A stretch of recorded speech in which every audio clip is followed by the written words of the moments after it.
Okay, so how do you find your live stream and download it from TikTok? You want to go into TikTok.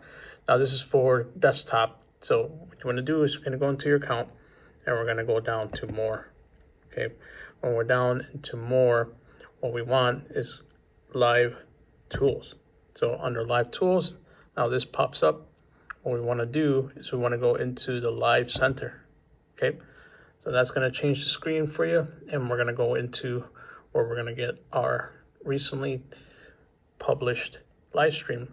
Okay, so in here we also have our highlights and stuff, but what we want is we want to go to live recordings. Okay, all right, so here we go. This is the live we just did. It's about 1 hour and 8 seconds, and right up here, this is where we're going to be able to download. Now, just so you know, it's only available for 30 days. So after 30 days, it gets deleted. Okay, so what we want to do is just hit download.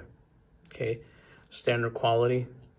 All right, and we're going to hit download, and we're going to save it to a place where we're going to know where to find it. So then we can just repurpose that download, or you can just upload it to use on other locations such as YouTube or wherever else you may want. But that's it. That's how you get your live stream to download on TikTok.